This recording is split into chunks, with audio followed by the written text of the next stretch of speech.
Warahmatullahi wabarakatuh. Mashaallah, leo tuko hii sehemu ya Jacaranda. Niko na huyu ndugu yetu, atajieleza jina lake, dini yake, kanisa yake, alafu swali yake. Mimi naitwa Ali Sheikh, ndugu yangu, na mimi ni Muislamu. Na wewe? Najua kama Ozel. Naitwa Ozel. Ozel. Naitwa Ozel Ozil. Yeah. Okay, Ozel Ozil, wewe dini yako gani? Mimi ni Mkristo. Wewe ni Mkristo? Mimi Unashiriki kanisa gani? mimi ni Mkristo tu wa kanisa tu ya Internal Evangelism Church. Internal Evangelism Church. Una swali ya kuuliza Waislamu leo? Mimi naweza tu niuliza ya kwamba sisi kama Wakristo tutapitia machangamoto mengi sana kwa maisha. Nyinyi Wakristo? Yeah. Itakuwaje ya kwamba kulingana na maswali nilikuwa nasikia hapa ya jana. Yesu ni nani? Yesu ni mwana wa Mungu, ndio? Yesu ni nani? Yesu ni nani? Hiyo ndio swali yako? Hiyo ndio swali yangu. Asante sana. Ni ya kwamba sisi kama Wakristo Wakatoliki ni Wakristo. Waislamu ni kama watu wa Mungu. Sasa sisi ni kama watu wa Mungu. Lakini sasa itakuwaje ya kwamba mna challenge sana. Bora itakuwaje mna challenge sana kwa Kristo? Swali yako ya kwanza, Yesu ni nani? Mambo ya challenge tutakuja. Sawa? Unataka kujua kwa Biblia ama kwa Qur'ani? Kwa Biblia. Kwa Biblia. Asante sana. 17 aya ya 3 Yohana baba.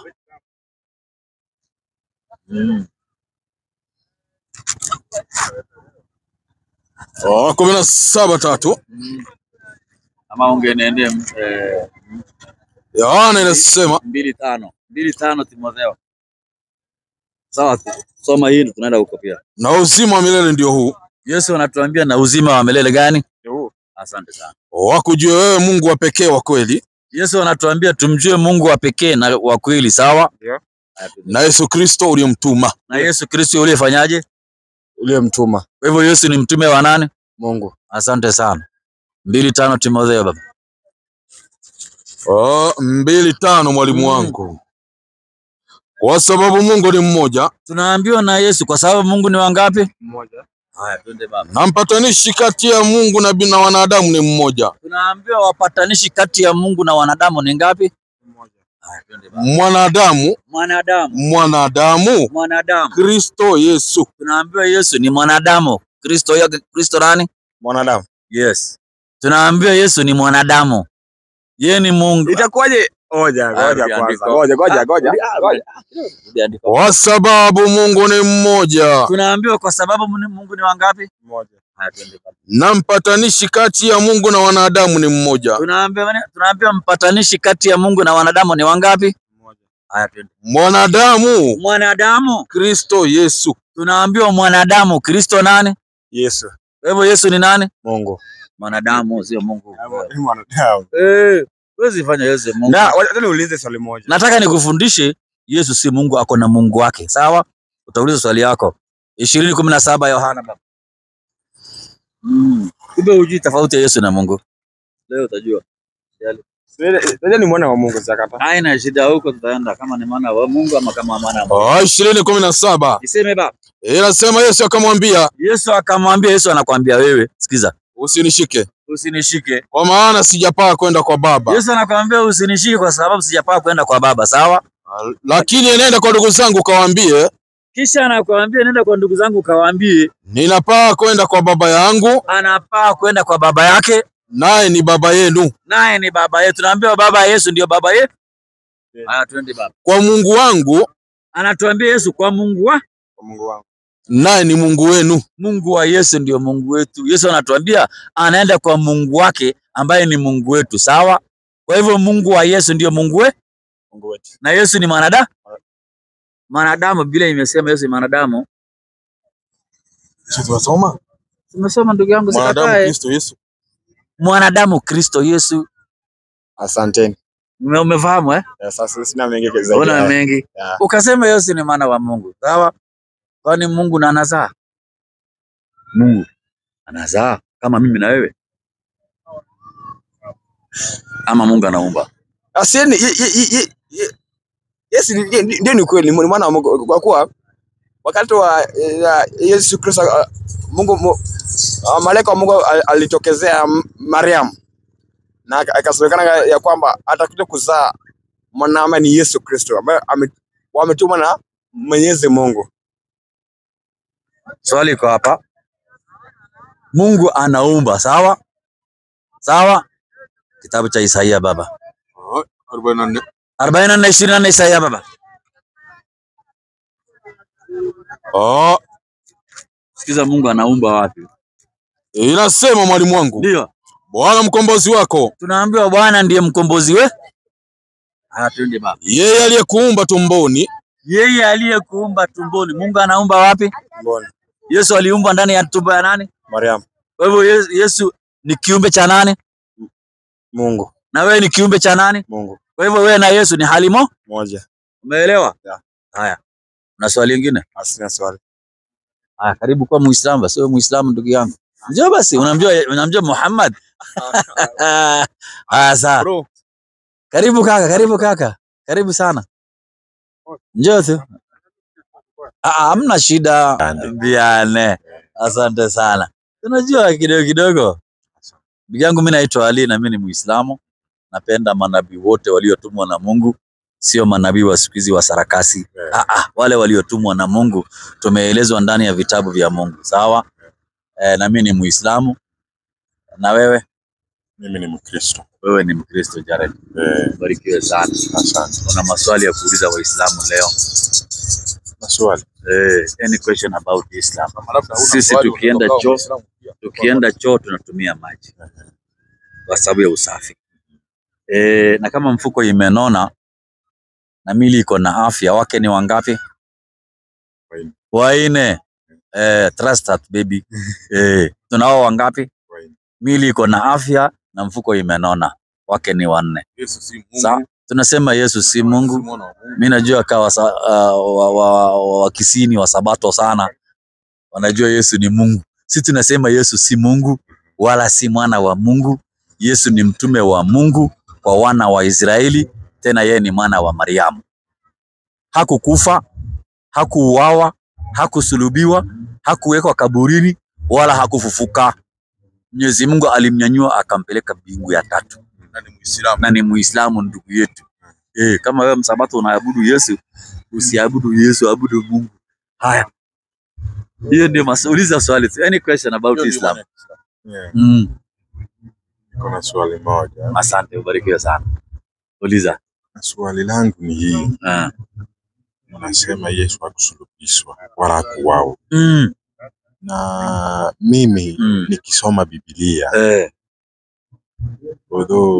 na nimefundishwa inasema kwamba Yesu alienda akasulubishwa kwa ajili ya dhambi, sisi wenye dhambi, akatufia sisi msalabani kwa ajili yetu. Alikufa kwa ajili yetu. Ndio unasema, je, wewe unaamini hivyo? Asante sana. Mimi nasoma Qur'ani. Sawa? Qur'ani inaniambia, acha tusikize Qur'ani 457 baba. Sikiza Qur'ani. Kwa jina la Mwenyezi Mungu mwingi wa rehema na mwenye kurehemu. Ndio. Na kwa ajili ya kusema kwao. Tunaambiwa kuna Mayahudi wakasema kwa ajili ya kusema kwao, sisi tumemuua Masihi Isa mwana wa Mariam. Walisema sisi tumemuua Masihi Isa mtoto wa Mariamu, mtume wa Mungu. Hali hawakumuua wala hawakumsulubu. Hali tunaambiwa hawakumuua wala hawakumsulubu. Sio ulisema amewekwa msalabani. Na hapa Qur'an inatuambia hali hawakumuua wala hawakumweka msalabani, bali walibabaishia mtu mwingine wakamdhani Nabii Isa. Bali Mwenyezi Mungu aliwababaishia mtu mwingine wakamdhani Nabii Isa. Na kwa hakika wale waliokhtilafiana katika hakika hiyo ya kumuua Nabii Isa. Na kwa hakika wale waliohitilafiana katika hakika hiyo ya kumuua Nabii Isa, wamo katika shaka nalo jambo hilo la kusema kauawa. Wako na shaka jambo hilo ya kusema kuwa wakamuua mtume wa Mungu. Wao kabisa hawana yakini juu ya jambo hili, wala hawana uhakika juu ya hiyo jambo, ila kwa kweli wamemuua Nabii Isa, kwa kweli wamemuua Nabii Isa, isipokuwa wanafuata dhana tu, wanafuata dhana tu, na kwa yakini na kwa hakika hawakumuua. Kama hawakumuua, alienda wapi? Bali Mwenyezi Mungu alimnyanyua kwake. Bali Mwenyezi Mungu alimnyanyua kwake. Na maneno ya Mwenyezi Mungu ni 100%. Sawa? Tunaambiwa amenyanyuliwa na nani? Na Mungu. Hakufa. Hata kwa Biblia inakufundisha hakufa.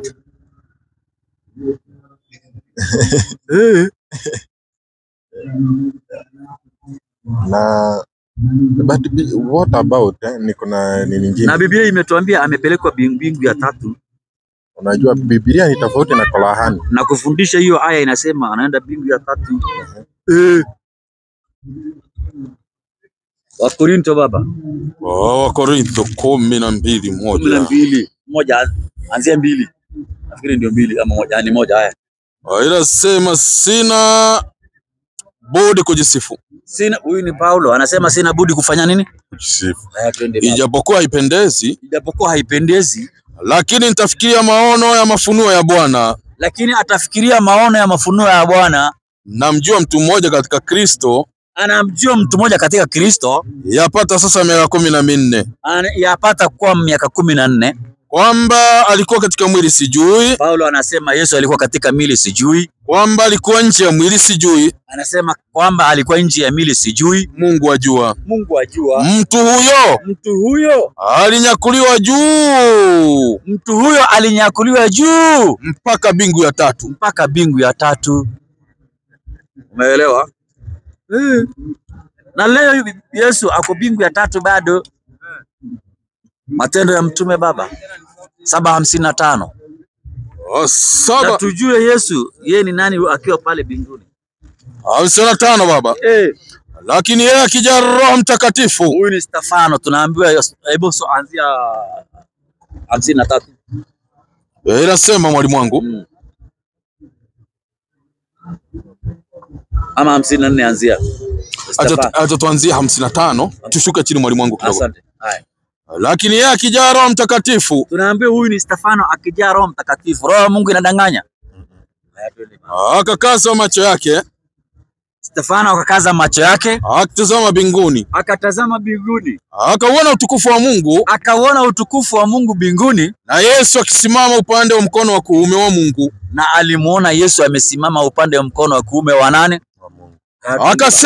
Akasema, tazama. Naona mbingu zimefunguka. Anaona mbingu zimefunguka. Na mwana wa Adamu amesimama mkono wa kuume wa Mungu. Mwana wa Adamu amesimama mkono wa kuume wa nani? Wa Mungu. Na Yesu ni mwana wa nani? Wa Mungu. Wa Adamu wewe. Marko 6:3, sikiza mtoto wa nani? Marko 6:3 baba, sikiza. 6:3 baba. Inasema huyu si yule seremala. Tunasemanga Yesu alikuwa seremala ama Yesu alikuwa seremala? Tunasema Yesu ni mwana wa seremala. Mwana wa seremala. Haya, twende. Naye alisoma kazi ya kutengeneza viti, meza, vitanda. Tunalalia. Huyu si yule seremala. Huyu si yule seremala. Mwana wa Mariamu. Mwana wa nani? Wa Mariamu. Mbona Biblia hii kusema ni mwana wa Mungu? Mariamu ni Mungu? Mwanadamu akizaa anazaa mwanadamu, sawa? Mungu anaumba hazai. Mungu anaumba. Umeelewa? Kitabu cha Isaia 44:24. Sikiza Mungu anaumba. 44:24. Inasema mwalimu wangu.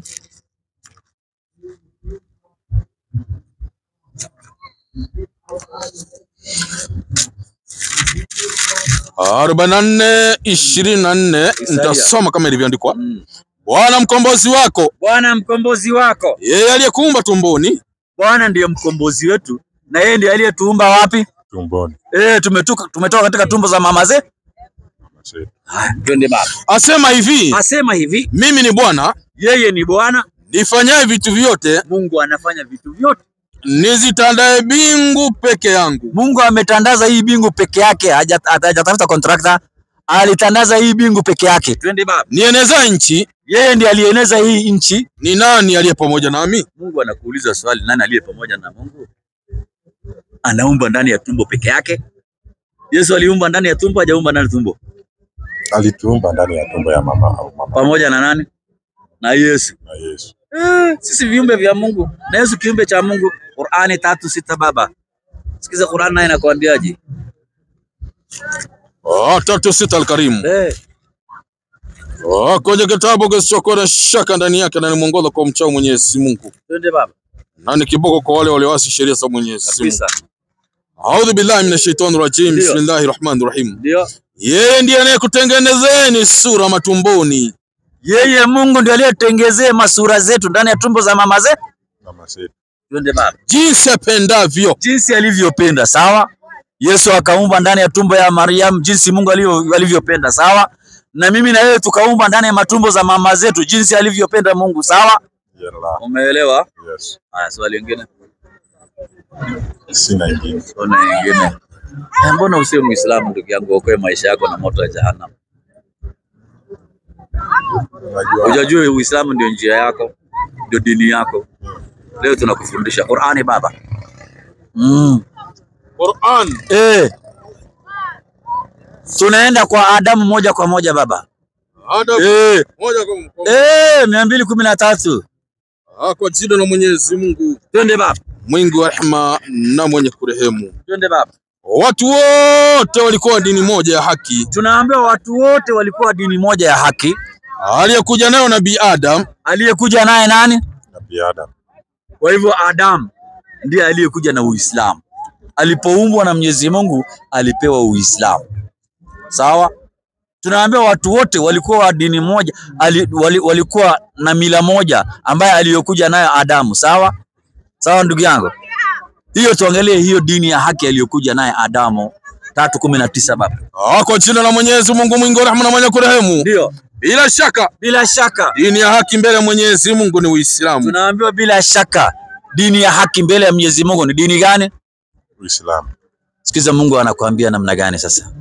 Baada ya kukuambia bila shaka dini ya haki mbele ya Mwenyezi Mungu ni Uislamu, sikiza Mungu alikuambia namna gani? Qur'ani 5:3 baba. Amekukamilishia dini yako. Ni wewe tu ukatae, lakini Mungu amekukamilishia dini yako.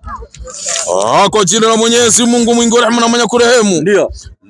Leo nimekukamilishieni dini yenu. Mungu anatuambia leo ametukamilishia dini yetu na kukutimizieni neema yangu. Na ametutimizia neema yake. Na nimekupendeleeni Uislamu uwe dini yenu. Na Mungu ametupendelea Uislamu uwe dini yetu, sawa? Hiyo dini Mwenyezi Mungu amekupendelea, uko tayari kufuata? Niko tayari. Uko tayari? Umejua ukweli. Asante sana. Karibu sana ndugu yangu. Sema ashhadu. Ndio tunaenda msikitini hivyo. 30 aya 30 baba. 30. Mazingira kidogo. 30. Aya 30. Kwa jina la Mwenyezi Mungu mwingi wa rehema na mwenye kurehemu. Twende baba. Basi uelekeze uso wako katika dini iliyo sawa sawa. Mimi niko na uso, wewe uko na uso? Yeah.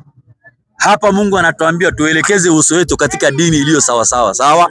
Haya twende baba. Ndilo umbile Mwenyezi Mungu aliloumbia watu. Ndilo umbile Mwenyezi Mungu alilokuumbia wewe mwanadamu.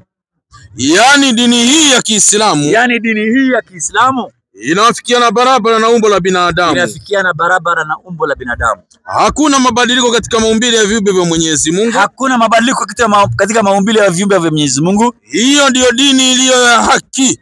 Hiyo ndio dini iliyo ya haki, lakini watu wengi hawajui. Huko unajua, lakini sasa tumekufundisha na umejua. Unaambiwa uelekeze uso wako katika dini iliyo sawa sawa. Je, Qur'ani inakwambiaje? 5:82.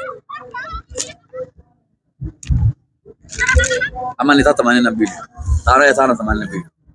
5:82. 5:82. Kwa jina la Mwenyezi Mungu mwingi wa rehema na mwenye kurehemu. Ndio. Hakika utawakuta walio 3:82. 3:85. 3:85 mwalimu wangu. 3:85. 3:85. Kwa jina la Mwenyezi Mungu mwingi wa rehema na mwenye kurehemu. Ndio. Na anayetaka dini isiyokuwa ya Kiislamu. Na anayetaka dini isiyokuwa ya Kiislamu. basi itakubaliwa kwake. Mwenyezi Mungu hatakubali kwako, naye akhera atakuwa katika wenye hasara kubwa kabisa, na siku ya mwisho utakuwa katika wenye hasara kubwa kabisa. Ndugu yangu, hapa duniani hata ukipata hasara unaweza kopa kwa mtu ukakula ukaishi, unadaiwa rent ya nyumba ukakopa kwa mtu ukalipa, lakini kuna mahali tunaambia ukipata hasara unaenda motoni, na tunaambia ukitaka dini isiyokuwa ya Kiislamu Mwenyezi Mungu hatakubali kwako, na siku ya mwisho utakuwa katika hasara. Je, unataka hasara ama unataka faida ndugu yangu? Asante sana. Kama unataka faida, sikiza Mwenyezi Mungu anakuambia 2:103. 3:102 Qur'an. 3:102 al-Karim. Twende baba. Kwa jina la Mwenyezi Mungu mwingi wa rehema na mwenye kurehemu. Ndio. Enyi mlioamini. Enyi mlioamini. Umeamini Mwenyezi Mungu? Na mimi nimeamini Mwenyezi Mungu. Twende baba. Mcheni Mwenyezi Mungu kama ipasavyo kumcha. Tunaambia tumche Mwenyezi Mungu kama ipasavyo kumcha, sawa? Twende baba. Wala msife isipokuwa mmekwisha kuwa Waislamu kamili. Tunaambia na Mwenyezi Mungu tusikufe isipokuwa tumekuwa nani? Waislamu kamili. Uko tayari kuwa Muislamu ndugu yangu?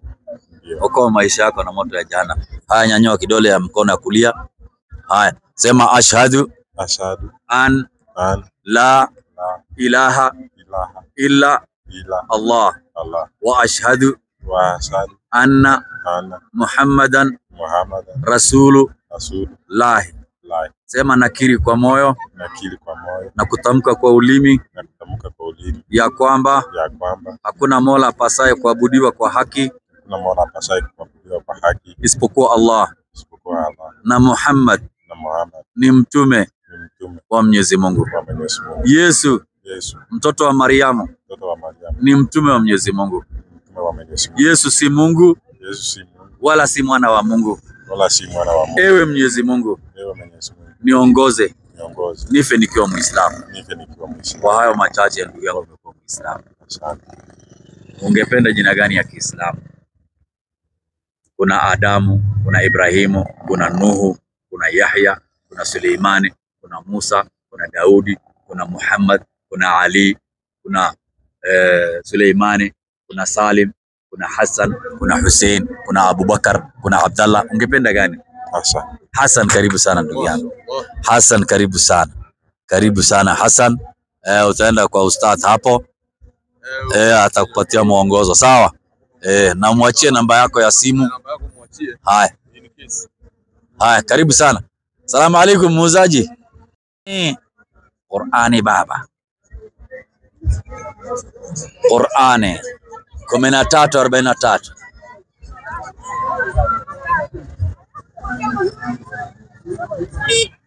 Kumi na tatu 43 Qur'ani. Kwa jina la Mwenyezi Mungu mwingi wa rehema na mwenye kurehemu. Ndio. Na wanasema waliokufuru. Tunaambiwa kuna wale waliokufuru maneno ya Mwenyezi Mungu, sawa? Wewe si mtume. Wanamwambia Muhammad wewe si mtume, sawa? Sema Mwenyezi Mungu anatosha kuwa shahidi baina yangu na baina yenu. Mwenyezi Mungu anatosha kuwa shahidi baina yangu na baina yenu kuwa mimi ni mtume, kuwa mimi Muhammad ni mtume, na pia yule mwenye elimu ya kitabu, na yeye ni mwenye elimu ya kitabu, kila aliyesoma Taurati iliyo sahihi. Tunaambia yule aliyesoma Taurati iliyo sahihi na Injili iliyo sahihi, na Injili iliyo sahihi, ameziona habari za Nabii Muhammad humo. Ameziona habari za Nabii Muhammad humo. Muhammad ni mtume wa Mungu. Umeelewa? Si Mungu wala mwanadamu. Sio Mungu. Yeye ni mtume wa Mungu. Sasa Mungu ni nani? Mungu ni nani? Asante sana. Qur'ani baba. Mungu ni nani? Qur'ani. 17:110. 17. Mungu ni nani? 110 mwalimu wangu. Kwa jina la Mwenyezi Mungu mwingi wa rehema na mwenye kurehemu. Ndio. Sema muombeni Mwenyezi Mungu. Tuombe Mwenyezi Mungu kwa jina la Allah. Tumuombe Mwenyezi Mungu kwa jina la Allah. Allah ndio Mungu, sawa? Umeelewa? Muhammad ni mtume wa Mungu. Na Mungu wetu si mzazi, ni muumbaji. Sawa? Qur'ani baba. Kwa jina la Mwenyezi Mungu. Qur'ani 112 Mwingi wa rehema na mwenye kurehemu. Ndio. Sema yeye ni Mwenyezi Mungu mmoja tu. Tunaambiwa tuseme yeye ni Mwenyezi Mungu mmoja tu. Mwenyezi Mungu tu ndiye anastahili kukusudiwa na viumbe vyake vyote. Mwenyezi Mungu ndiye anastahili kukusudiwa na viumbe vyake vyote. Kwa kumwabudu na kumuomba na kumtegemea. Tunamwabudu Mungu peke yake na tunaomba Mungu peke yake na tunamtegemea Mungu peke yake. Sawa? Hakuzaa wala hakuzaliwa. Mungu wetu hakuzaa wala hakuzaliwa. Wala hana anayefanana naye hata mmoja. Wala hakuna kiumbe inafanana na Mwenyezi Mungu hata moja. Umeelewa? Huyo ndio Mungu. Kama nimesema Yesu ni mwana wa Mariamu, wala si mwana wa Mungu. Sasa inawezaje kuwa Yesu anaweza kuwa akona mamake ni Mariamu? Na inasemekana ni malaika Gabriel angel ndiye alituma ujumbe kutoka mbinguni akaleta hiyo ujumbe kwa Mariamu atakuja uzito wa Yesu. Sasa inakuaje? Ni kweli Yesu amezaliwa kwa muujiza, sawa? Ni neno la Mungu iliyotoka kwa Mungu, sawa? Leo kuna wanadamu wanazaa, wamama wanazaa, sawa? Unaona mke na mume wameoana, wanazaa watoto, sawa? Wanapata kwa uwezo wao ama kwa uwezo wa Mungu? Kwa uwezo wa Mungu. Na Mariamu alipata mimba kwa uwezo wa nani? Kwa uwezo wa Mungu. Kwa hivyo sote tunapata mimba kwa uwezo wa nani? Kwa uwezo wa Mungu. Halafu kwa hivyo hatuwezi kuwa watoto wa Mungu. Tutakuwa kiumbe cha Mungu. Tofauti iliyoko yeye ni mtume wa Mungu peke yake. Umeelewa? Yesu alitumwa kama ni mtume wa Mwenyezi Mungu. Tena ametumwa kwa wana wa Israeli. Umeelewa? Qur'ani 3:49. Sikiza, anzi 45 ndio aelewe vizuri. Kwa jina la Mwenyezi Mungu, mwingi wa rehema na mwenye kurehemu. Ndio. Kumbukeni waliposema malaika. Tunakumbushwa malaika waliposema walikuwa wanaenda kwa Mariamu, sawa? Haya twende. Mariamu, ewe Mariamu, Mwenyezi Mungu anakupa habari njema za kumzaa mtoto bila ya mume. Mwenyezi Mungu anampatia habari njema ya kumzaa mtoto bila ya nini? Ya mume. Kama mtoto hana mwanamke hana mume, huyo mtoto atakuwa na baba? Hapana. Twende baba. Bali kwa kutamkwa neno tu litokalo kwake la kukwambia zaa, ukazaa pasina kuingiliwa. Aliambiwa azae mtoto akazaa bila kuingiliwa na mwanaume. Twende baba. Jina lake ni Masihi Isa mwana wa Mariam. Tunaambiwa jina lake ni Masihi. Maana yake ni mti wa mafuta. Masihi maana wa nani? Mariam. Twende baba. Mwenye heshima katika dunia na akhera. Na Mwenyezi Mungu alimpatia heshima hapa duniani na siku ya mwisho. Na miongoni mwa waliopelekwa mbele na Mwenyezi Mungu. Kisha ni miongoni mwa waliopelekwa mbele na Mwenyezi Mungu. Waislamu wanaamini Isa bin Maryam ama Yesu mtoto wa Mariamu ni mtume wa Mungu na ni mwenye heshima hapa duniani na siku ya mwisho. Sawa? Naye atazungumza na watu maneno ya dini katika utoto wake na katika utu uzima wake. Atazungumza na watu maneno ya dini katika utoto wake na katika utu uzima wake. Na atakuwa katika watu wema kabisa. Na atakuwa katika watu wema kabisa. Mariamu akasema, Mola wangu, nitapataje mtoto na hali mtu yote hakunigusa? Nitapataje mtoto hali mwanaume yote hakunigusa? Akasema Mola wake akasema, ndivyo vivyo hivyo Mwenyezi Mungu huumba anavyopenda. Ndivyo hivyo Mwenyezi Mungu huumba apendavyo. Anapohukumu jambo uliambia kuwa basi likawa. Na Mwenyezi Mungu atamfunza kuandika na kujua elimu ya kujua Taurati na Injili. Na Mwenyezi Mungu atamfunza elimu na kujua Taurati na Injili. Na atamfanya mtume kwa wana wa Israeli. Na anafanywa mtume kwa wana wa nani? Israeli. Hajatumwa kwangu wala kwako. Ametumwa kwa wana wa Israeli peke yao. Mlango 12 ya wana wa Israeli. Na yeye ni mtume wa Mungu na ni mtoto wa Mariamu. Swali lingine ni je, Waislamu wanaamini kuwa siku za mwisho zitakuja? Siku za mwisho itakuja Itakuja siku ya mwisho. Itakuwa. Iko. Some Qur'ani baba. Kwa jina la Mwenyezi Mungu. Sikiza hapo. Mwingi wa rehema na mwenye kurehemu. Ndio. Na litapigwa baragumu. Nasikia baragumu litapigwa. Na Biblia inasemanga baragumu litapigwa. Itapigwa. Itapigwa parapanda Parapanda. Twende baba. Na litapigwa baragumu atoke roho watu waliomo mbinguni. Litapigwa baragumu watu walioko mbinguni watatoka roho, sawa? Na waliomo ardhini. Ila yule amtakaye Mwenyezi Mungu. Ila yule amtakaye Mwenyezi Mungu. Tena litapigwa mara nyingine, hapo watafufuka wote. Tena litapigwa mara nyingine, watafufuka wote walioko makaburini. Wao wanatazama nini kitatokea. Nao wanatazama ni kitu gani kitatokea leo. Na ardhi siku hiyo itang'ara kwa nuru ya Mola wake. Na ardhi siku hiyo itang'ara kwa nuru ya Mola wake. Na madaftari ya vitendo yatawekwa. Na madaftari ya vitendo zitawekwa. Na wataletwa manabii na mashahidi. Na wataletwa manabii na mashahidi.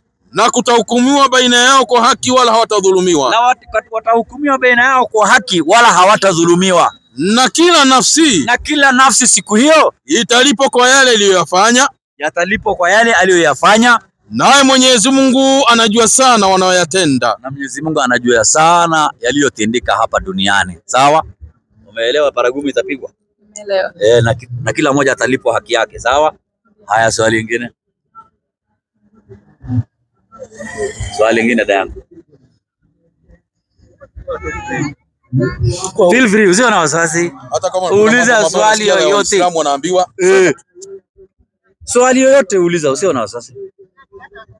Swali lingine ni kwa nini like Waislamu wakizika mwanadamu wanamweki kwa kaburi jadi inakwanga straight hivyo, wanachimba like inaitwa mwana ndani. Mwana wa ndani. Kwa nini?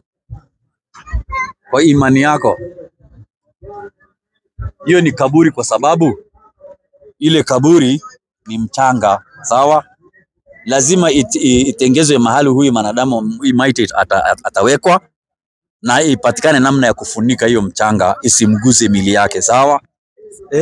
Na kwa sababu atoki kwenye sanduku yule mwanadamu, wakati kwa sababu tunampa mwanadamu heshima yake ya mwisho na akiwa amekufa. Umeelewa? Kwa hivyo kurusha ule mchanga itamwangukia, kwa hivyo itabidi tufunike na mbao, ndio maana inachimbwa huko ndani. Umeelewa? Umeelewa. Na nyinyi mnazikana siku hiyo ama naikanga moja? Hapana, yani kama mimi ni Mkristo ndio, lakini kwetu watu tunapeleka mtu akiweza fariki akiwa nyumbani, anapelekwa mochwari. Akishatolewa mochwari, anapelekwa nyumbani, analala kama siku akiletwa leo atalala leo, kesho anazikwa. Asante sana. Tuangalie Biblia inasemaje. Kama nyinyi mnawekanga maiti siku 2-3 ama mnapelekanga mochari, Biblia nayo inasemaje? Kwa sababu ni Kristo. Angalia nayo Matendo 5:5 ba. 5:5 mwalimu wangu. Nitasoma kama ilivyoandikwa. Twende baba. Anania aliposikia maneno haya akaanguka akafa. Tunaambiwa kuna mtu alikuwa anaitwa Anania, aliposikia maneno haya akashtuka akakufa, sawa? Haya, twende baba. Hofu nyingi kawapata watu wote waliosikia haya. Hofu nyingi kawapata watu wote waliosikia Anania alipokufa. Vijana wakaondoka, sio wamama. Vijana wakaondoka. Wakamtia katika sanda, wakamchukua nje, wakamzika. Wakamtia katika sanda, wakamchukua nje, wakafanyaje? Wakamzika. Same day, sawa? Ndio. Na mbona nyinyi mnawekanga mochari? Shida yenu nini? Maiti inapelekwa itengenezwe. Inatengenezwa kwa nini na Mungu alimtengeza na akakufa? Na muogeshi au muohuo amuoshe maiti. Hao anaosha. Wanaosha maiti. Kwetu wanaosha maiti. Mnaoshanga?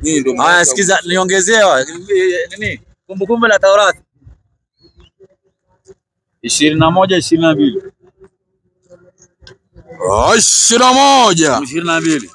22 mwalimu wangu. Twende baba. Inasema akiwa mtu ametenda dhambi ipasayo kufa. Akiwa mtu ametenda dhambi ipasayo kufa. Akauawa. Na wakamtundika juu ya mti. Na mkamtundika juu ya mti. Mzoga wake usikae usiku kucha juu ya mti. Mzoga wake usikae usiku kucha juu ya mti. Lazima utamzika siku hiyo. Lazima utafanyaje? Utamzika siku hiyo. Sio kesho. Siku gani? Hiyo, sawa? Hii ni Biblia. Inafanywa Wakristo mkikufa muziki siku hiyo. Umeelewa? Kwenye sanduku. Unamsiweka kwenye sanduku. Msikubali kuweka kwa sanduku. Sanduku tunaweka vyombo na nguo, nini vitu kama hizo tunaweka. Swali lingine? Swali lingine ni kwa nini Waislamu wanajifunika buibui kutoka juu, like wanavaa hiyo nguo yao ya tobo, alafu wengine wanavaa hiyo nguo yao ya abaya kutoka juu hadi chini. Asante sana. Tumbe unajua paka abaya. Qur'ani baba. Ulijulia wapi sisi? Abaya ulijulia wapi dada? Nilienda kusoma Kiarabu. Ona kusoma Kiarabu Sawa. Wewe Muislamu tu. Unajificha ficha huko ndani tu. Lakini wewe ni Muislamu. 33. Kwa jina la Mwenyezi Mungu. Ndio. Mwingi wa rehema na mwenye kurehemu. Ndio. Ewe mtume. Huyu ni mtume Muhammad anaambiwa na Mwenyezi Mungu, sawa? Twende baba. Waambie wake zako. Anaambiwa wake zako, sio mke wako. Wangapi? Wake. Wengi. Ukisikia wake ni wengi. Anaambiwa aambie wake zake. Twende baba. Na binti zako. Na binti zake, sawa? Na wanawake wa Kiislamu wengine waambie. Na wanawake wa Kiislamu wengine waambie. Wajiteremshie uzuri nguo zao. Wajiteremshie uzuri nguo zao. Kufanya hivyo kutapelekea upesi wajulikane kuwa ni watu wa heshima. Kufanya hivyo utawapelekea ujulikane kuwa watu wenye heshima. Ili wasiudhiwe. Sawa? Leo kijana msichana ambaye amevaa buibui hawezi ati hakuna anamuogopa. Lakini kama amevaa miniskirt ataitwa tu. Tena atapewa jina zingine. Ni ukweli ni uongo dada? Ni ukweli lakini majina tumezoea. Tumezoea. Na Biblia nayo inasemaje? Timotheo 2:8. 2:8 mwalimu wangu. Sikiza Biblia nani. Timotheo wa kwanza 2:8. Inasema basi nataka wanaume wasalishe kila mahali. Biblia inatuambia Mwenyezi Mungu anataka wanaume wasalishe kila mahali sio wazalishe. Wafanye wao ndio wao viongozi wa kufanya ibada, sawa? Haya twende baba. Na huku wakiinua mikono iliyotakata pasipo hasira wala majadiliano. Huku wakiinua mikono iliyotakata pasipo hasira wala majadiliano. Vivyo hivyo wanawake na wajipambe kwa mavazi ya kujistiri. Tunaambiwa na Biblia wanawake wajipambe kwa mavazi ya kujistiri. Asante. Kujistiri namna gani? Unajifunika. Mili yako isionekane. Ionekane tu na mzee wako nyumbani. Kule nje watu wasikuone. Twende baba. Anaendelea kusema pamoja na adabu nzuri. Na moyo wa kiasi. Si kwa kusuka nywele. Tena tunaambiwa si kwa kusuka nini? Nywele. Sio nywele yako ya asili. Ile bandika. Ndio tunaambiwa umsiwekelee, sawa? Haya twende baba. Wala kwa dhahabu na lulu. Wala kwa nguo za thamani. Bali kwa matendo mema. Kama iwapasavyo wanawake wanaokiri uchaji Mungu. Muwe wachaji Mungu, sawa? Mvae nguo nzuri yenye nidhamu ya kujistiri na muwe wacha Mungu, sawa? Ndio. Biblia naye haijawacha mavazi, watu wamesema watu wavae vizuri. Sasa lingine ni leta ingine. Nauliza tu kwamba ni mwanamke anaweza kasimama mbele ya mwanaume mwanamke akiwa kiongozi mbele ya wanaume. Mimi naonanga kanisani, lakini kwa Waislamu hakuna. Kwa Waislamu wanawake wanaongoza wanawake wenzao. Kama ni kufundisha, wanafundisha wanawake wenzao ama watoto. Sawa? Lakini kanisani si mko na viongozi wa wanawake? Wengi sana. Wako ndio baba. Shuka kidogo na hiyo aya kidogo. Shuka na hiyo alafu. Inasema mwalimu wangu. Ndio. Mwanamke na ajifunze katika utulivu. Na mwanamke ajifunze katika utulivu. Akitii kwa kila namna. Simpi mwanamke ruksa ya kufundisha. Hapatii mwanamke ruhusa ya kufundisha wala kumtawala mwanamume. Bali awe katika utulivu. Kwa maana Adamu ndiye aliyeumbwa kwanza, na Hawa baadaye. Nasikia? Mwanamke awe mtulivu, asiwe anatawala mwanaume. Sawa? 14:34. Wakorintho. Mena 14:34 Wakorintho nafikiri wa pili. Wa kwanza. Inasema wanawake na wanyamaze katika kanisa. Nasikiaje? Wanawake wanyamaze katika kanisa. Wanawake wanyamaze katika kanisa, si waseme wapige kelele mbele ya wanaume. Twende baba. Maana hawana ruhusa kunena. Maana wanawake hawana ruhusa kunena mbele ya wanaume, Bali watii kama vile inavyo Torati nayo. bali wanawake wawe watiivu kama vile Taurati inayonena. Nao wakitaka kujifunza neno lolote, Nao wanawake wakitaka kujifunza neno lolote, na waulize waume zao wenyewe nyumbani mwao. waulize waume zao wenyewe nyumbani mwao, sio mchungaji. Unauliza mume wako nyumbani kama unataka kujua mambo ya dini. Sawa? Maana ni aibu. Ni aibu. Ni aibu. Ni aibu. Ni aibu. Hey! Wanawake kunena katika kanisa. Ni aibu wanawake kunena katika kanisa. Umeelewa? Umeelewa. Hiyo ni Biblia. Kwani hao wanahubiri kanisani hawajasoma hii Biblia? Wamesoma. Lakini wanapinga maneno ya nani? Ya Mungu. Ukipinga maneno ya Mungu unaenda wapi? Jana. Sasa waongojee malipo yao. Haya, swali lingine. Swali lingine ni kama mwanaume ndiye amemkosea mume wake kwa Kiislamu, anaruhusu anastahili kuomba msamaha, inastahili mwanamke aendelee kunyenyekea? Hebu rudia vizuri. Nauliza, ikawa mwanaume amemkosea mke wake kwa Kiislamu, mwanaume anastahili kuomba mwanamke msamaha au mwanamke aendelee tu kunyenyekea? Yule amekosea lazima aombe msamaha ndio asamehewe na Mwenyezi Mungu amsamehe. Ama namna gani? Ukikosea mwanadamu mwenzako, kwanza unaomba msamaha huyo mwanadamu na unaomba msamaha kwa Mungu. Sawa? Kama mnaishi kwa nyumba moja, lazima mtakaruzana. Ama namna gani? Lazima watu watakosana. Na mkikosana lazima muombane msamaha. Sawa? Soma haya baba. Kwa jina la Mwenyezi Mungu, mwingi wa rehema na mwenye kurehemu. Ndio. Na kama mke akiona kuwa mume wake kugomba-gombana, ndio, na kutengana, ndio, basi si vibaya kwao wakitengeneza baina yao suluhu. Unasikia? Si vibaya baina yao kukaa chini na kuzungumza na wakasuluhisha mambo yao, si vibaya. Umeelewa? Umeelewa. Swali lingine. Swali lingine. Mkanuni wa Waislamu waleta sheria kwa mwanaume anaweza kaoa wanawake zaidi ya 4. Asante sana. Qur'ani baba. Zaidi ya moja. Ni Mungu ameturuhusu. Na duniani usidanganywe, hakuna mwanaume wa mke mmoja. Hakuna. Mume anakudanganya nyumbani na kuambia ni wewe peke yako. Lakini siku ya matanga yake ndio utajua. Na kama anasema kwamba na mmoja basi hana nguvu za kiume. Hana nguvu za kiume, yeye ni tupu. Twende baba. Kwa jina la Mwenyezi Mungu. Ndio baba. Mwingi wa rehema na mwenye kurehemu. Ndio.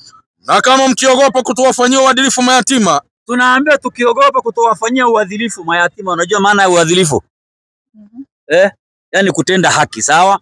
Haya, twende baba. Basi wapeni vile vile kutowafanyia uadilifu wanawake. Basi tuogope vile vile kutowafanyia uadilifu wanawake. Basi oeni mnaowapenda katika wanawake. Tunaambiwa na Mwenyezi Mungu tuoe wale tunaowapenda, na uwezi ukaoa mwanamke hujapenda.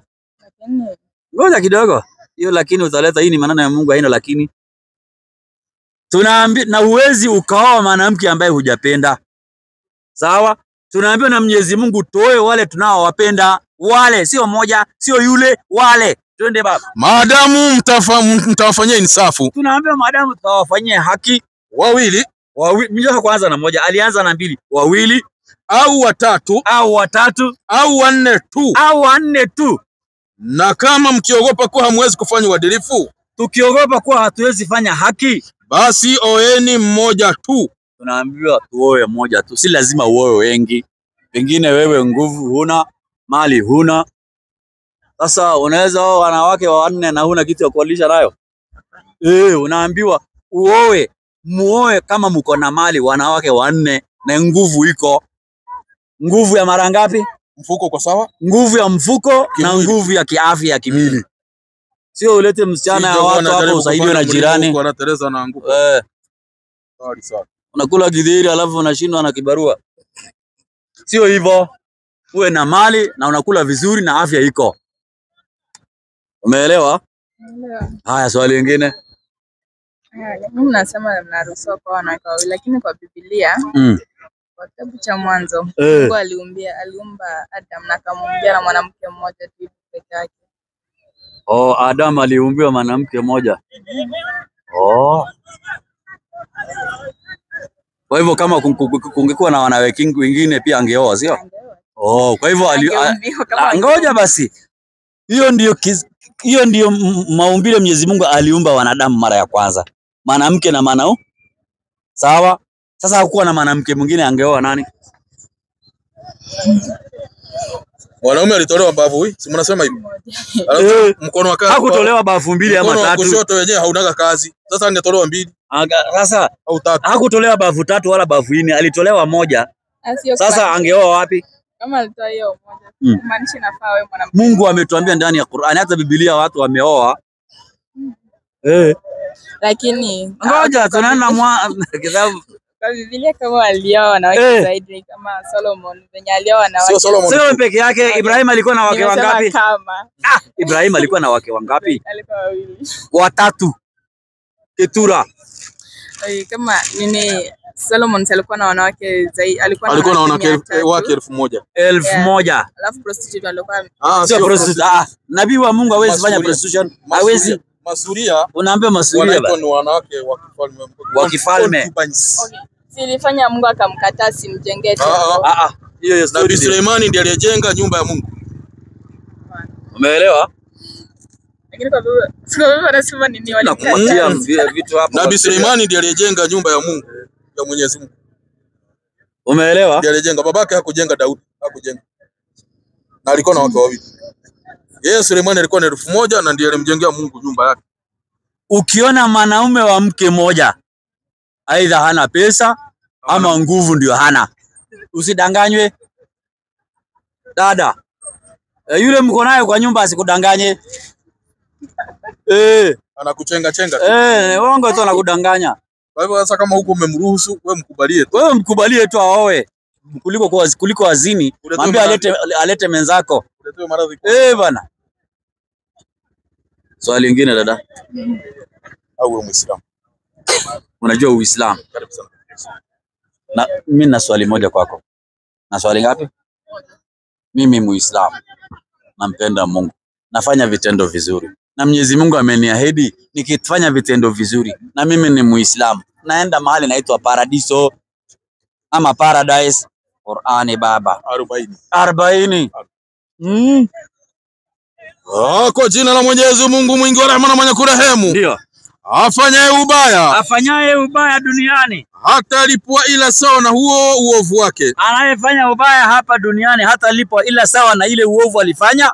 Na afanyaye wema, na anayefanya wema akiwa mwanamume au mwanamke, yule anafanya mema akiwa mwanaume au mwanamke, naye ni Muislamu. Sharti uwe Muislamu. Basi hao wataingia peponi waruzukiwe humo bila hisabu. Waingie peponi waruzukiwe humo bila hesabu. Mimi Muislamu nimeahidiwa na Mwenyezi Mungu. Na wewe unasema ni Mkristo, sawa?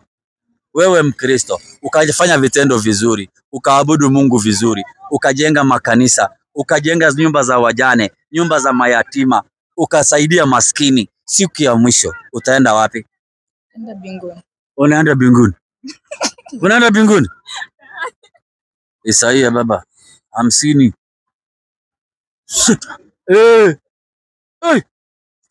Tuone bingu siku ya mwisho bingu kama zitakuwa 51:6. Twende baba.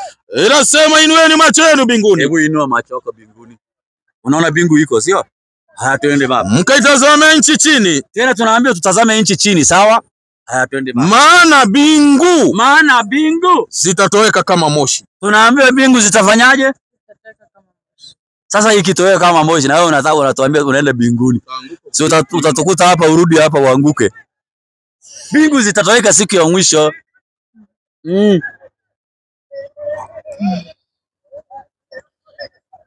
Swali lingine ni umeelewa hiyo? Ina maana hakuna mahali utaenda. Uliza swali sasa. Kuna tofauti ya mtu kuabudu kwa Muislamu na kwa Mkristo? Tofauti iko. Si Waislamu wanaenda msikitini na wanaenda kanisani. Hiyo ni tofauti ya hizo nyumba hizo, like kwenda church, kwenda kanisani na Waislamu wanasujudu, Waislamu wanasujudu na Wakristo wamekataa kusujudu. Nauliza tu kama wanaomba mtu tofauti sana, muomba tu. Tunaomba Mungu tofauti. Aliyetuumba Mungu ni moja. Mungu wa Kristo ni mzazi na Mungu Mungu wetu si mzazi, ni muumbaji. Umeelewa? Mungu wetu ni muumbaji, si mzazi. Mungu wako ako na maana, yetu hana mwana. Umeelewa? Manabii wote walikuwa ni Waislamu, hawako Wakristo. Qur'ani 3:85 namba 83. Wewe dada, sikiza kwanza. Manabii wote walikuwa Waislamu. Qur'ani 3:83. 3:83. Anzia hapo.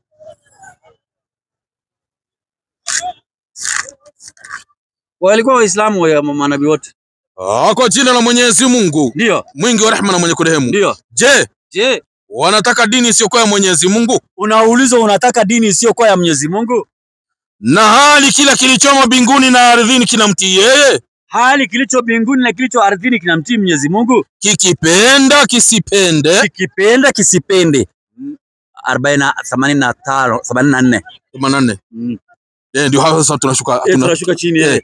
Na kwake watarejeshwa wote. Na kwake watarejeshwa wote. Sema.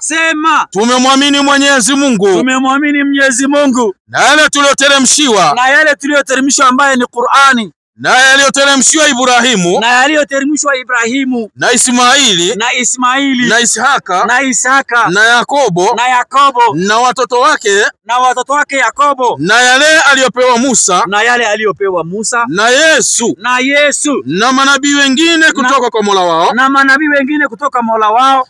Hatubagui baina yao hata mmoja. Hatubagui baina yao hata mmoja. Na sisi tunanyenyekea kwake. Na sisi tumekuwa Waislamu kwake. Na anayetaka dini isiyokuwa ya Kiislamu, unaambiwa ukitaka dini isiyokuwa ya Kiislamu, basi haitakubaliwa kwake. Na Mwenyezi Mungu hatakubali kwako. Na akhera atakuwa katika wenye hasara kubwa kabisa. Na siku ya mwisho utakuwa kwenye hasara kubwa kabisa. Umeelewa? Manabii wote walikuwa Waislamu. Musa baba 10:84. Sikiza Musa alikuwa dini gani?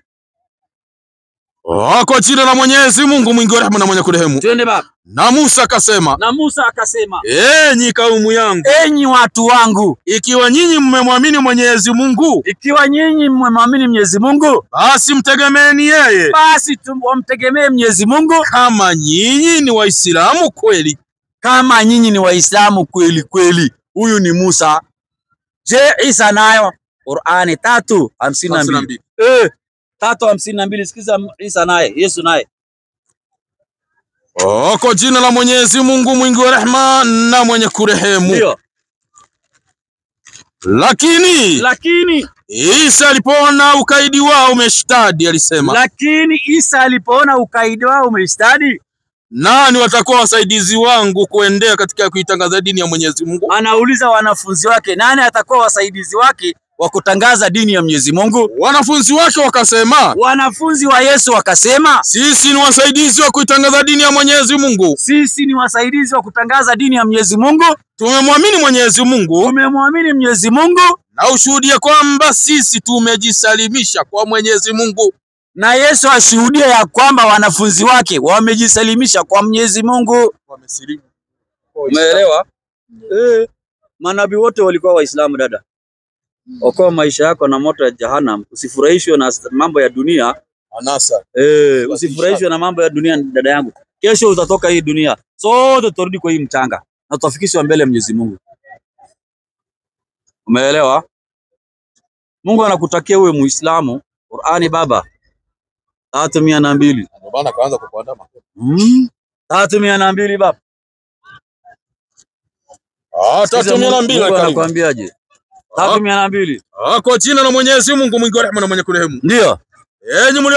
Enyi mlioamini. Umeamini Mwenyezi Mungu. Na mimi nimeamini Mwenyezi Mungu. Twende baba. Mcheni Mwenyezi Mungu kama ipasavyo kumcha. Tunaambia tumche Mwenyezi Mungu kama ipasavyo kumcha, sawa? Haya twende baba. Wala msife isipokuwa mmekwisha kuwa Waislamu kamili. Tunaambiwa tusikufe isipokuwa tumekuwa nani?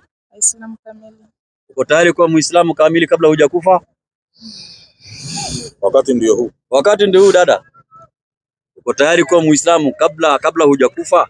Maana kaanza kujisoma. Mimi nikakuwa Muislamu kabla sijakufa na mimi ni Muislamu.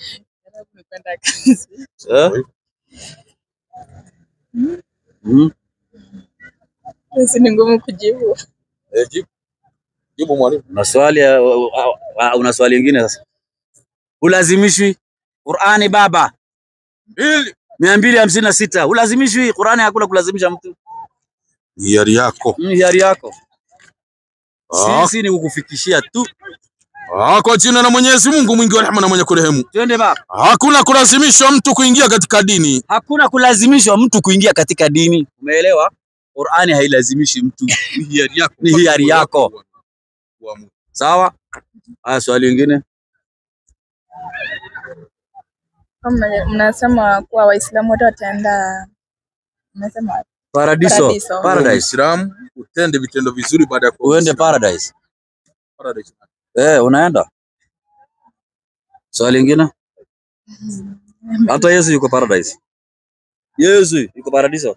Yuko peponi Yesu. Peponi. Umeelewa? Haya, swali lingine. Swali imeisha. Kama imeisha tunaenda msikitini. Sema ashhadu. Na buibui iko, tunakupatia buibui. Vitabu ziko ya kusoma. Walimu wako wa kufundisha. Mambo tunamaliza. Sio na wasiwasi.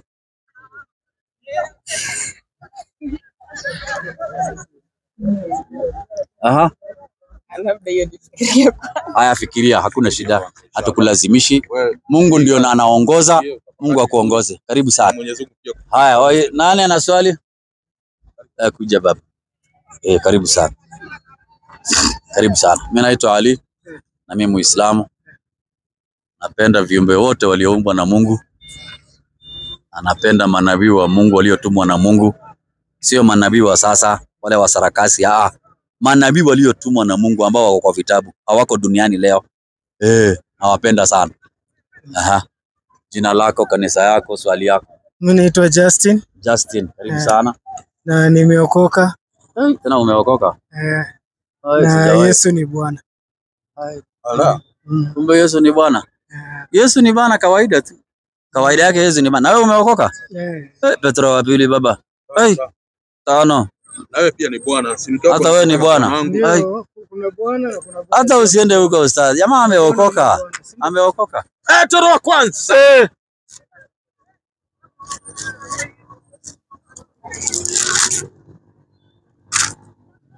Inasema nanyi mnalindwa na nguvu za Mungu kwa njia ya imani. Tunaambiwa na Petro. Nasi tunalindwa na imani. Tunalindwa na njia ya Mungu kwa njia gani? Ya imani. Imani uko naye? Ndio. Na mimi niko naye. Twende baba. Hata mpate wokovu. Hata tupate wokovu. Ulio tayari kufunuliwa wakati wa mwisho. Ulio tayari kufunuliwa wakati wa mwisho, sawa? Ndio. Mwisho tumefika. Mwisho bado. Na uliokokaje na mwisho haijafika? Nani kakwambia umeokoka? Ni andiko la Biblia. Nirudie tena. Rudia andiko baba. Hajaelewa baba. Nanyi mnalindwa na nguvu za Mungu kwa njia ya imani. Tunalindwa na njia ya imani, sawa? Na nguvu ya Mungu kwa njia ya imani. Twende baba. Hata mpate wokovu. Hata tupate wokovu. Ulio tayari kufunuliwa wakati wa mwisho. Wakati wa mwisho ni siku ya hukumu. Hatujafika siku ya hukumu. Kuna kufunuliwa. Ngoja kidogo. Siku ya mwisho hakuna shida. Hii imetuambia siku gani? Ndio nasema kuna kufunuliwa na kuna kuokoka. Sasa hii ni wakati wa mwisho. Ndio nasema na mwisho haijafika. Ndio nasema kusema kitu hakijafunuliwa haimaanishi kipo.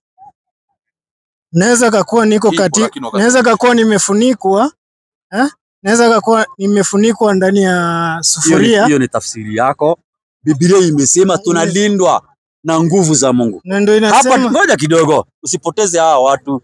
Hapa tuko duniani tunalindwa na nguvu za Mungu kupitia kwa njia ya imani, sawa? Ni kweli ni uongo? Tunaambiwa ili tupate uokovu siku gani? Utakaofunuliwa.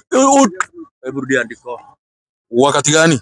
Si utakaofunuliwa. Hapa hii aya hatutoki hapa. Nanyi mnalindwa na nguvu za Mungu kwa njia ya imani. Nanyi mnalindwa na nguvu za Mungu kwa njia ya imani. Hata mpate wokovu. Hata tupate wokovu. Ulio tayari tupate ama tuko nayo. Tupate tumepata ama ulio tayari, iko mbele ama tuko naye? ulio tayari Kufunuliwa wakati wa mwisho. Ulio tayari kufunuliwa. Ni tayari lakini haijafanywaje? Itafunuliwa. Bado haijafunguliwa, sawa? Lakini ulio tayari kufunuliwa wakati wa mwisho. Ulio tayari kufunuliwa wakati gani? Wa mwisho. Sasa kama tumefika mwisho utuambie. Aya, ili wewe uokoke. Kuna mambo matatu hapo katika hiyo aya. Kuna imani. Imani, ukiamini basi unapokea wokovu. Wapi imesema ukiamini unapokea wokovu? Toa aya, ukiamini utapokea wokovu. Toa kwa Biblia. Kama vile maandiko yanasema itafunuliwa wakati wa yangu. Itafunuliwa. Hii ni Kiswahili. Hii ni Kiswahili. Sote ni Waswahili. Aya imesema inafunuliwa wakati gani? Inafunuliwa wakati wa mwisho, sio? Tumefika mwisho. Lakini ipo. Mambo ya lakini ndio maana kanisa sipo. Sikiza. Kuna kuuliza hivi. Wakati wa mwisho tumefika? Lakini achana nayo. Wakati wa mwisho tumefika? Hatujafika. Kwa hivyo wewe hujaokoka, usidanganye watu. Sasa swali langu ni lete sasa swali. Swali langu ni lete swali sasa. Qur'an na Biblia ni sawa? Qur'an na Biblia? Haiwezi kuwa sawa. Haiwezi kuwa sawa. Biblia ni kitabu cha nani kwanza? Inamaanisha nauliza hivi, umeniuliza kati hizi vitabu viwili, sawa? Biblia ni kitabu cha nani? Si ni kitabu cha Mungu. Amepewa mtume gani? Wamepewa mitume wengi. Sio mitume walipewa kitabu. Kila mmoja alipewa kitabu chake. Hawakupewa Biblia. Kuna Injili ambayo ilikuja na Achana na Injili, tunazungumzia Biblia. Ndugu yangu, hatuko kwa Injili. Haijaandikwa na mtu mmoja. Nauliza hivi, hii kitabu cha Biblia Mungu alimpatia mtume gani? Hivi yote. Hiki kitabu kimeandikwa hivi. Akakabidhiwa mtume gani? Kuna Yeremia,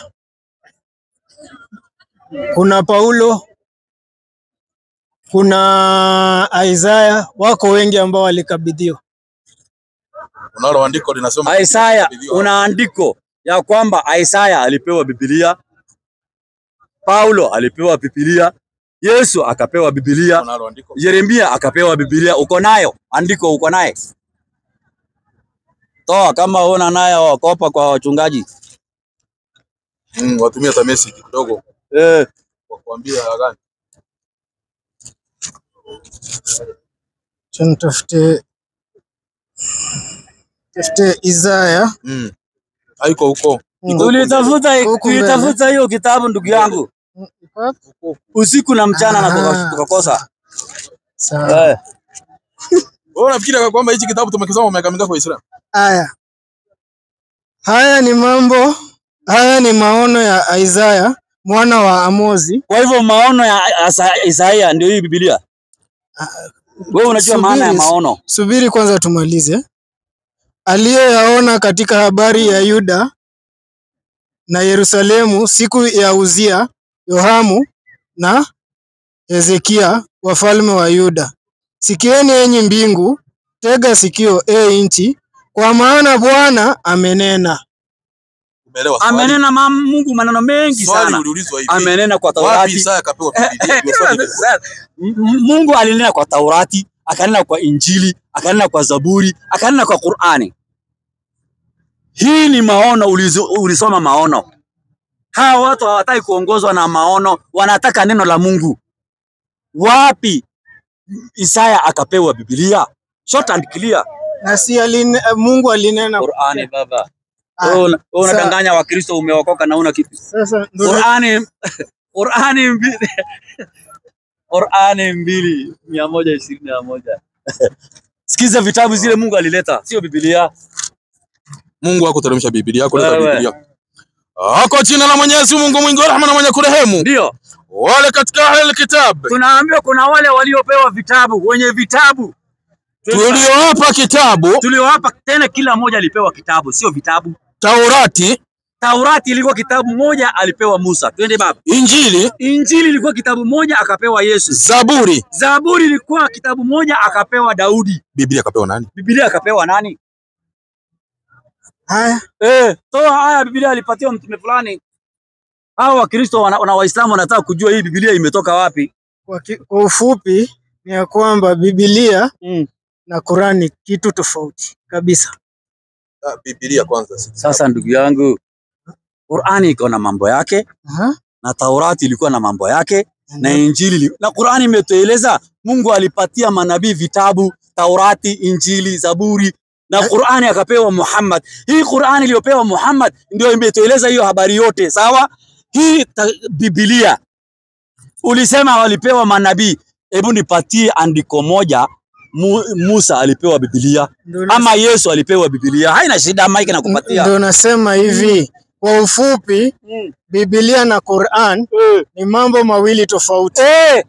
Sasa ndo nataka niulize. Uliza sasa. Sasa ndio umekuja kwa swali. Mbona usitumie Qur'an kuelezea watu uzuri wa Qur'an kuliko kuwapatia Biblia ambayo inawapotosha? Hapa tunazungumzia hapa tukikuja kidogo hapa kama wewe ni Mkristo huamini Qur'ani, utaniuliza mambo ya Biblia nitakujibu. Na kuna Muislamu akikuja atauliza mambo ya Qur'ani nitamjibu. Sawa? Hilo ndo lilikuwa swali langu. Hilo ndo lilikuwa swali lako. Kwa hivyo hiyo unaamini. Basi sasa unaona ndio maana tunakujibu, ndio tunakwambia utupatie mtume aliyepewa Biblia. Una pole sana. Asante. Tuliza boli na hujaokoka usijidanganye. Mimi nimeokoka. Nani ana swali jamani? Milele na milele. Kuokoka ni siku ya mwisho bwana. Nani ana swali? Dakika tuko naye nyingi tu. Asalamu alaykum. Karibu sana baba. Wewe Muislamu Hapana. Karibu sana.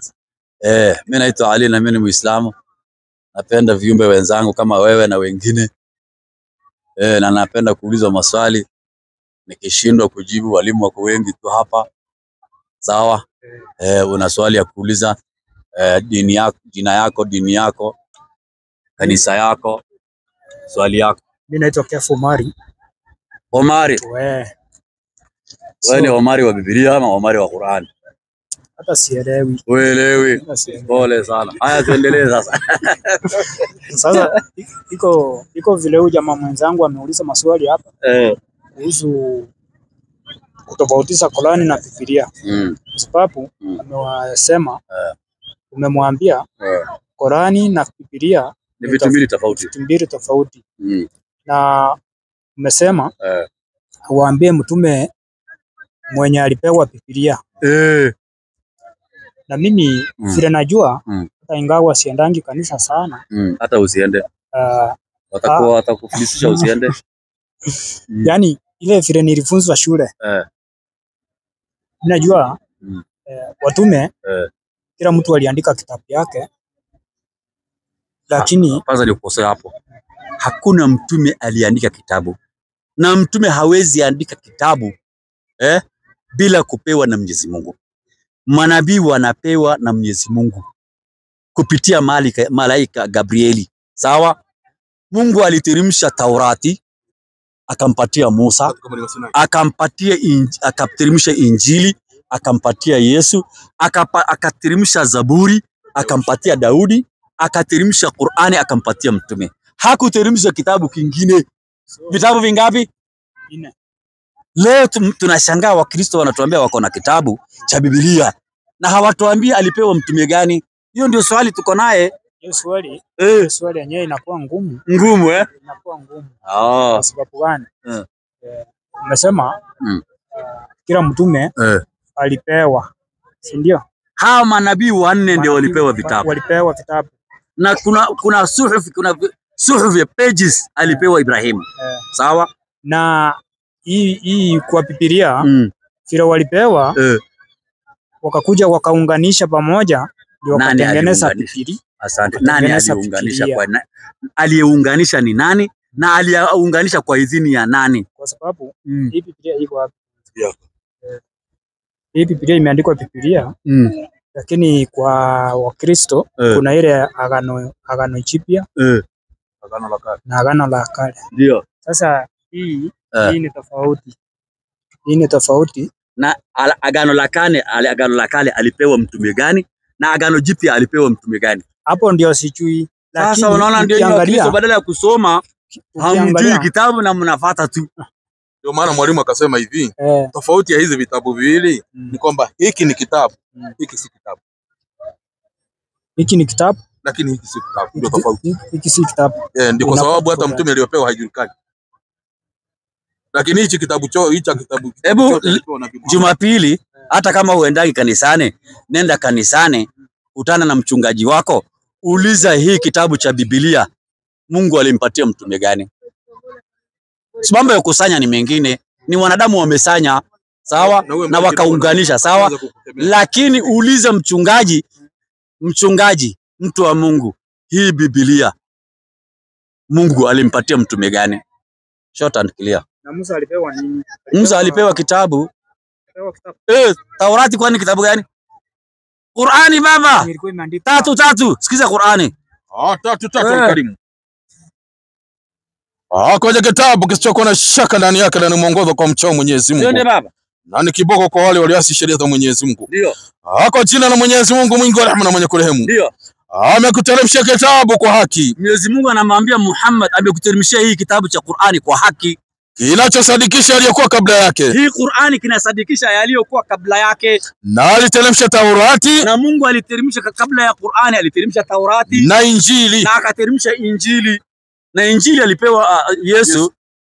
Na Taurati akapewa Musa. Umeelewa? Lakini Biblia sijui alipewa nani? So Qur'ani, Injili. Hai, ndugu yangu. Hapa utakoa mashauri yako. Haya. Swali lingine ndugu yangu. Hii kitabu itakushinda. Hii kitabu hata tukifungua ndani tujue waandishi ni kina nani, kitakushinda na kutatoroka. Ndio maana watu wengine wanasema ukisoma Biblia sana unaweza kuchanganya ukachanganyikiwa. Uliza swali lingine tu. Nilikuwa nataka nichue ya kujenga imani. Msikiti. Msikiti penye mna msikiti yenu. Msikiti yetu. Msikiti yetu kila mahali iko. Hapa kuna hii msikiti ya Saweto. Ukifika pale Masimba kuna msikiti. Ukitoka pale Masimba kuna hii inaitwa Nasra Garden, kuna msikiti. Ukitoka hapa hivi kuna msikiti. Hii barabara ya mwisho ukienda huko kuna msikiti. Ukienda hivi pale hapo msikiti ziko nyingi. Sisi hakuna msikiti yangu, msikiti yote sisi tunaingia. Qur'ani baba. Ndio maana hakuna picha ya mchungaji na mkewe. Kwa jina la Mwenyezi Mungu mwingi wa rehema na mwenye kurehemu. Na kwa hakika misikiti yote ni ya Mwenyezi Mungu. Umesikia? Misikiti yote ni ya Mwenyezi Mungu. Mimi siwezi kusema hii misikiti sio yangu, niende yangu iko Kawangware, hakuna. Hizi kanisa zote ziko hapa. Kuna mtu aingi kwa hizi makanisa. Yenyewe. Kwake iko Kariobangi, ama nyingine iko town, ama nyingine iko Dandora. Lakini anapita hizi kanisa zote, anaenda kwingine. Wakaenda ya kwake. Ya kwake. Sasa hiyo ya kwake ni yake, sio ya Mungu. Lakini misikiti zote tumeambia ni ya Mwenyezi Mungu. Saa hii ikiadhiniwa hapa na kama msikiti uko karibu na ingia. Sawa. Umeelewa? Sawa, aje niende nikae chini kwanza. Ndio maana tukisilimu tunakuachia uongozi wa hapa msikiti. Umeelewa? Haya, karibu sana. Biblia ilikushinda zamani, haijakushinda leo. Ilikushinda zamani. Nani ana swali mwingine? Haya babu, karibu. Ati? Karibu sana. Kazi nzuri. Sasa mimi niko na maswali kidogo tu. Hakuna shida. Uliza. Nimeenda kufanya research yangu. Ukishindwa kujibu, tutaenda kwa mashaikh wetu. Tutakuja na majibu kesho. Usijali. Sawa. Nataka tusomewe sura Imran 51. Suratul Imran. Yes. Nimesema mzuri. Haina shida. Umesema vizuri sana. Okay. Na ufanye research. Yeah. Tafuta njia itakusaidia. Twenda peponi ndugu yangu. Kwa jina la Mwenyezi Mungu mwingi wa rehema na mwenye kurehemu. Ndio. Hakika Mwenyezi Mungu ni Mola wangu. Hakika Mwenyezi Mungu ni Mola wangu. Mwenyezi Mungu si Mola wako? Mola wangu. Asante. Na ni Mola wenu. Na tena ni Mola wetu. Basi muabuduni. Basi tumwabudu. Hii ndiyo njia iliyonyooka. Hii ndio tunaambiwa njia iliyonyooka. Sawa. Hiyo maneno ni ukweli ni uongo? Hii maneno ni ukweli. Asante. Kulingana na Qur'an. Kulingana na Qur'an. Yes. Na mimi naheshimu Qur'an. Asante. Sasa nataka tuende sura nyingine ambayo tunaambiwa hapa tukimwabudu Mwenyezi Mungu tunakuwa katika njia ya haki. Njia ya ukweli. Hii njia inatupeleka kwa Mwenyezi Mungu. Kwa Mwenyezi Mungu, si ndio? Si ndio? Nataka sasa tusome sura chapter 11 verse 56. Haya. 11:56. 11:56. Surah Hud.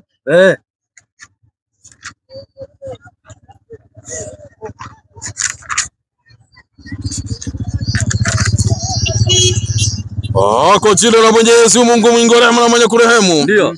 Mimi nimemtegemea Mwenyezi Mungu. Huyu ni Mtume Muhammad anasema amemtegemea Mwenyezi Mungu. Mola wangu na Mola wenu. Mola wake na Mola wetu. Hakuna kiumbe yote isipokuwa Mwenyezi Mungu anamsarifu atakavyo. Hakuna kiumbe yote isipokuwa Mwenyezi Mungu anasarifu amtakaye. Bila shaka. Mola wangu yuko juu ya njia iliyonyooka. Mola wangu yuko juu ya njia iliyonyooka. Okay. Nimesikia hiyo. Na nilikuwa nikisoma Qur'an yangu hapa. Qur'an ya Mwenyezi Mungu sio yako. Ile tu ambayo iko kwa ile ambayo kwa mtandao. Hii ni maneno ya Mungu ndugu yangu. Hii inaniambia hapa kwa Kizungu. I lay upon Allah, who is my Lord and your Lord. There is no creature that walks whose forelock is not on his control. Indeed, my Lord can be found on the straight path. Qur'ani. Hiyo ni maneno ya Qur'an. Asante. Wacha nikupatie ni kusupport nyingine 626 baba. Una swali kuuliza? Sasa ndio nikawa nauliza kama Qur'ani inasema hapa sisi tuko katika njia ya kwenda kwa Mungu, si ndio? Na hapa inatuambia hata Mungu na yeye ako katika njia. Na yeye Mungu ako katika njia ya kwenda wapi? Kwa sababu hapa ndio inaandikwa vizuri. Hapa inasema rudia ufafanuzi wake.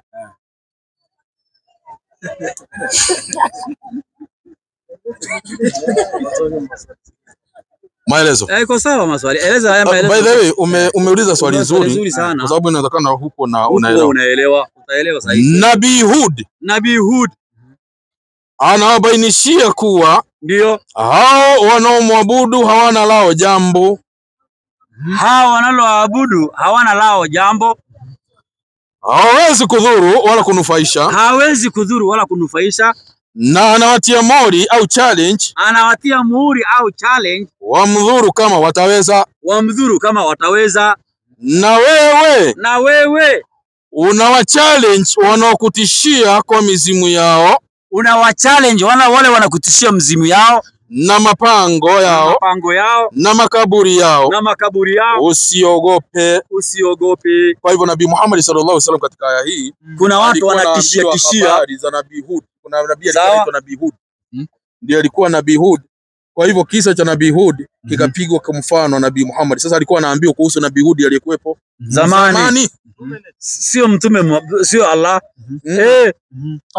Sio Allah. Okay. Ni Hud, ni mtume aliyekuwa mbele yake. Ndio maana sinaona. Sawa? 54 mpaka 56 ndio hii ambayo tulikuwa nafikiri umeelewa. Nabii alikuwa ni zamani. Sasa Mwenyezi Mungu ametupangia njia iliyonyoka. Ndio unaambiwa tumwabudu yeye peke yake. 626. Ndio maneno alikuwa anaambia watu wake. Sasa maneno haya. Okay, kwa hivyo hao walikuwa wanaabudu mambo ya mapango na manini, ndio walikuwa wanazungumza juu ya Nabii Hud. Kwa jina la Mwenyezi Mungu mwingi wa rehema na mwenye kurehemu. Twende baba. Na hii dini ya Uislamu ndiyo njia ya Mola wako iliyonyooka. Sawa? Hiyo njia iliyonyoka ndio tunaambiwa njia gani? Ya Mwenyezi Mungu. 3:18 Qur'an. Anza patiwa swali kingine kidogo ya nyonga. Dakika moja ama hiyo tutauliza kesho.